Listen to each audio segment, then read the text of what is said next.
Hello guys, स्वागत है आपका हिंदी मिक्स एनिमी चैनल में। आज जो हम बात करने वाले हैं वो चैप्टर 1091 की बात करेंगे, जहां पे हमें चैप्टर से पहले अपना स्ट्रॉ हैट क्रू दिखाया जाता है जो एक बीच के ऊपर बैठ के पिज्जा पार्टी एंजॉय कर रहा होता है, जिसमें जिम्बे और सांजी पिज्जा बना रहे होते हैं, बाकी क्रू एंजॉय कर रहा होता है। इन्हें देख के तो मेरे को बहुत सारी भूख लग जाती है, क्योंकि जब से सावन चले हैं मैंने भी बाहर का कुछ नहीं खाया है। लेकिन यहाँ पे देखने वाली बात यह है कि रॉबिन और फ्रैंकी नहीं दिखाई देते, तो हो सकता है ओडा सेंसे यहाँ पे कोई फोर शैडो रख रहे हो जो मेरे को समझ नहीं आ रही हो, तो प्लीज आप लोग कमेंट में बताना। और चैप्टर स्टार्ट होता है और चैप्टर का जो नाम है वो है सेंट मारू। तो हमें दिखाई देता है जो मरीन्स है वो एग आइलैंड पे अटैक कर देते हैं, और जो सेंट मारू होता है वो पैसिफिस्टा और सी बीस्ट जायंट जो है जो वेपनाइज्ड है उनको उनके ऊपर अटैक करने के लिए भेज देता है, जिसमें जो सी बीस्ट जायंट्स हैं वो मरीन की शिप्स को डिस्ट्रॉय कर रहे होते हैं। और मरीन यहाँ पे सिर्फ पिटने तो आए नहीं है, और ना ही उनके पास सिर्फ एक एडमायरल होता है,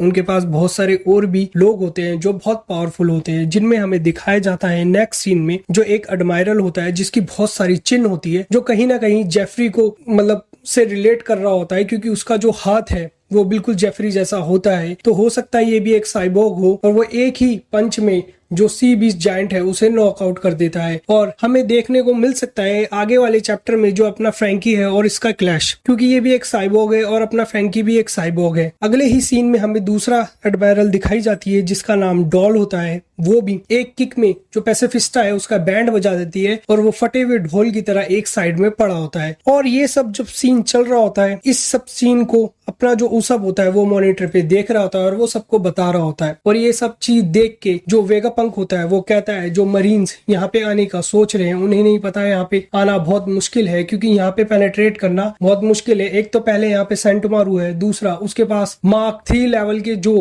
पैसिफिस्टा है वो बहुत एडवांस लेवल के है और उन्हें डिस्ट्रॉय करना बहुत मुश्किल है। लेकिन वेगापंक कहीं ना कहीं ये भूल जाता है इनकी जो हायर अथॉरिटी है वो 5 एल्डर्स पे भी जाती है, और इसकी जो लोअर अथॉरिटी है वो अथॉरिटी चिप्स के बाद सेंट मारू वेगापंक के बाद 5 एल्डर। और हमें आगे चैप्टर में कहीं ना कहीं ये देखने को भी मिलेगा जो इनकी लोअर अथॉरिटी है वो कहीं ना कहीं किजारो के पास आ जाएगी। तो हमारे अगले ही सीन में हमें दिखाया जाता है जो उसब, नामी और ब्रुक है वो मॉनिटर के ऊपर ये सब चीजें देख रहे होते हैं और लिटरली उनकी फट रही होती है, क्योंकि उन्हें पता चल जाता है कि ज़ारो आइलैंड पे आ चुका है। और ये सब देख के उन्हें पुराने 2 साल पुरानी वाली बात याद आ जाती है, क्योंकि उन्हें पता होता है कि ज़ारो ने उनकी 2 साल पहले कैसे ली थी और बिना बताए उनकी लेके वो चला गया था। वैसे ही ये सब चीजें देख के वेगापंक को भी बहुत बुरा लगता है, क्योंकि वो कहीं ना कहीं जानता है ये सब चीजें सेंट मारू कंट्रोल नहीं कर सकता है। फिर हमें अगले ही सीन में क्या दिखाया जाता है, जो किजारू है वो सेंट मारू पे अटैक करता है अपनी किक से, लेकिन सेंट मारू से ब्लॉक कर लेता है। फिर किजारू सेंट मारू पे अपने लाइट अटैक करता है और जिसकी वजह से सेंट मारू उनसे बचने के लिए इधर उधर भागता है। एक्चुअली में वो भाग नहीं रहा, उसकी जो एक्स है उसके पास है नहीं। इतने में किजारू उससे पूछता है तुम क्यों पायरेट्स का साथ दे रहे हो, तो सेंट मारू उससे कहता है मैं तो सिर्फ वेगापंक को बचाना चाहता हूँ। फिर हमें अगले ही पैनल में दिखाया जाता है कि जो सेंट मारू होता है उसे अब उसकी एक्स मिल जाती है और फिर वो अपनी एक्स को लेके किजारो के ऊपर अटैक करता है। फिर उसके अटैक से हमें दिखाते हैं जो किजारू होता है उसके 2 पार्ट्स हो जाते हैं। अब यहाँ देखने वाली बात ये होगी कि किजारू के 2 पार्ट्स हो जाते हैं, लेकिन यहाँ पे मेरे ख्याल से जो सेंट मारू है उसने हाकी यूज नहीं करी है। अगर वो हाकी यूज करता तो कहीं ना कहीं किजारू को भी थोड़ा बहुत डैमेज होता। फिर हमें अगले ही सीन में एक फ्लैशबैक दिखाते हैं जहां पे एक विलेज दिखाते हैं जहां पे बहुत सारे जो भालू होते हैं वो विलेजर्स को परेशान कर रहे होते हैं, जिस वजह से मरीन किजारू और वेगापंक को वहां भेजते हैं। जब वेगापंक और किजारू वहां पहुंचते हैं वो देखते हैं जो भालू है उनका ऑलरेडी बैंड बजा चुका होता है एक छोटा सा बच्चा, और वो छोटा सा बच्चा कोई और नहीं सेंट मारू होता है। और सेंट मारू उनके पास जाता है और उनसे कहता है तुम मुझे एक जॉब दे दो जिससे मैं बहुत सारे पैसे कमाऊं। तो इतने में ये बात सुन के जो वेगापंक होता है वो सेंट मारू से कहता है तुम इतने सारे पैसे का क्या करोगे, तो सेंट मारू से कहता है मैं ओनिगिरी खरीदूंगा। और ये सब सुन के जो किजारू होता है वो बहुत जोर जोर से हंसने लग जाता है। फिर उसके ही अगले सीन में हमें दिखाया जाता है जो वेगापंक है वो उसे अपना बॉडीगार्ड रख लेता है और सेंट मारू किजारू से कहता है कि मैं कैसे ग्रैंडपा को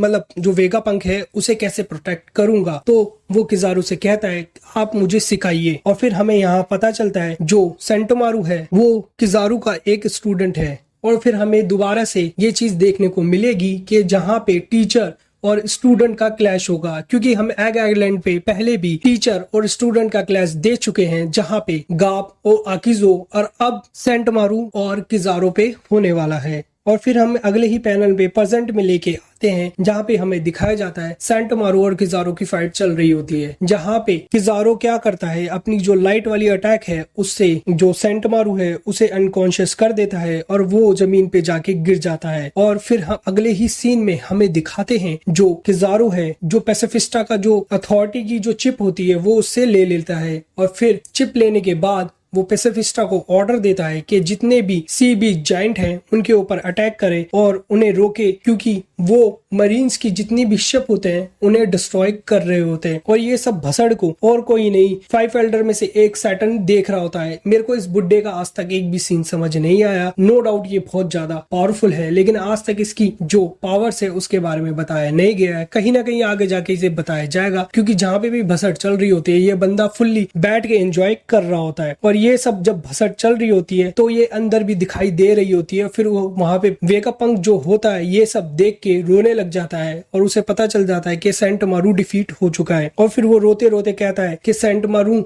जो तुमने मेरे को टाइम दिया है मैं उसे वेस्ट नहीं जाने दूंगा, और जल्दी ही यहाँ डोम का जो पासवर्ड है उसे क्रैक कर लूंगा। और जो यॉर्क होती है वो ये सब देख के बहुत जोर से हंसने लग जाती है और वो वेगापंक से कहती है तुम इसे क्रैक नहीं कर पाओगे, क्योंकि मैं भी एक वेगापंक हूँ, जब मैं नहीं कर पाई तो तुम भी नहीं कर पाओगे। और वो वेगापंक से कहती है कि किजारो एक लाइट है और वो कभी भी बैरियर्स को तोड़ के अंदर आ जाएगा। और ये सब चीजें देख के मॉनिटर पे उस सब की फटके हाथ में आ जाती है, क्योंकि वो कहीं ना कहीं जानता है जो 2 साल पहले हुआ है वो अब भी हो सकता है, क्योंकि किजारो कोई और नहीं एक एडमायरल है और वो बहुत पावरफुल है। फिर हम अगले ही सीन में हमें दिखाते हैं कि जो वेगा फोर्स 1 है वो जो 1000 सानी है उसको लेके जो एग आइलैंड है उसके पीछे जा रहा होता है। जो शिप के अंदर 3 बंदे बैठे होते हैं, जिसमें एक लूफी और बॉनी और फ्रैंकी होते हैं, जिन्हें पता चल जाता है कि किजारो कहीं ना कहीं आ गया है। और फिर हमें अगले ही पैनल में दिखाते हैं जो किजारो है वो वहां पहुंच जाता है और वहां पहुंच के वो ये कहता है कि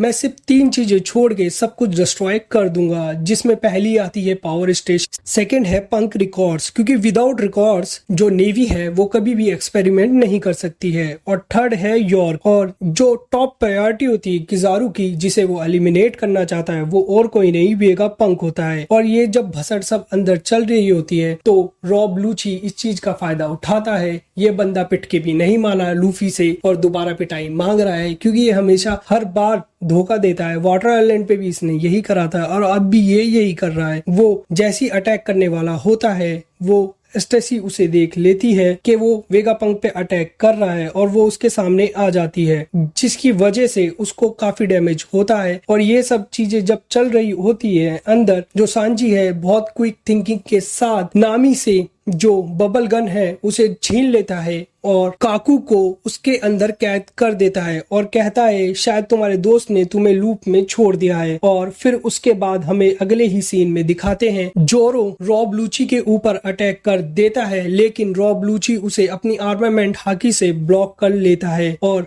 फिर रॉब लूची उनसे कहता है कि तुम लोग डेड मीट हो, क्योंकि मैं और किजारो मिलके तुम्हें यहीं पे खत्म कर देंगे। और फिर हमें अगले ही सीन में दिखाते हैं जो जोरो है वो उस पे एक पावरफुल अटैक करता है और वो दीवार तोड़ के बाहर निकल जाते हैं। अगले ही सीन में हमें किजारो दिखाया जाता है जो स्ट्रॉ हैट पायरेट्स हैं उनकी शिप को ढूंढ रहा होता है शोर पे, जो उसे नहीं मिलती, और उसे पता चल जाता है कि वो वेगा फोर्स 1 के पास है, जहाँ पे अपने लूफी को भी पता चल जाता है कि किजारू आ गया है। और जैसे ही वो नीचे उतरता है शिप से, वो एक जोरदार अटैक किजारू के ऊपर करता है, जिसे किजारू अपने हाथों से ब्लॉक कर लेता है। अब यहाँ देखने वाली बात ये होगी कि यहाँ पे कहीं भी आर्मामेंट हाकी नहीं यूज करी है लूफी ने और ना ही किजारू ने, लेकिन फिर भी हमें यहाँ पे क्लैश देखने को मिलेगा हाकी का, और हो सकता है ये एडवांस हाकी हो या फिर कोंकर हाकी हो। और किजारो लूफी से कहता है एज चीकी एज एवर, तुम जैसे पहले थे अभी भी वैसे ही हो। और लूफी उसका रिप्लाई करता है और कहता है हम अब 100 गुना ज्यादा स्ट्रॉन्ग है 2 साल पहले से। और अपना चैप्टर 1091 यहीं पे समाप्त होता है। लेकिन अब हमारी बात तो खत्म नहीं हुई है, क्योंकि अब देखने को जो मिलने वाला है वो एक योंको और एक एडमायरल की फाइट होने वाली है। और जो सबसे खतरनाक होने वाली है, क्योंकि अब लूफी नया नया योंको बनाए तो उसकी एबिलिटी भी देखी जाएगी। ऑब्वियस सी बात है कि ज़ारो कोई छोटा मोटा बंदा तो है नहीं, वो एक एडमायरल है, तो उसकी भी जो फुल पोटेंशियल है वो भी यहाँ पे देखने को मिल सकता है। तो जो हमारे नेक्स्ट चैप्टर होने वाले हैं वो बहुत ही इंटरेस्टिंग होने वाले हैं, जहाँ पे लूफी और किजारू की जो फाइट होगी वो बहुत ज्यादा तगड़ी होने वाली है। जैसे गाप और आकिजो की हुई थी, लेकिन वो बहुत छोटी थी, लेकिन वो इतनी छोटी नहीं होने वाली। ये वाली जो फाइट होगी, जो आने वाले चैप्टर होने वाले हैं वो बहुत ही इंटरेस्टिंग होने वाले हैं। तो please guys support this channel and subscribe this channel, क्योंकि हम जो आने वाले चैप्टर हैं उनके बारे में अपने चैनल के ऊपर बात करेंगे। तो गाइस आज का जो हमारा सेशन है वो यहीं खत्म होता है। Bye and subscribe this channel.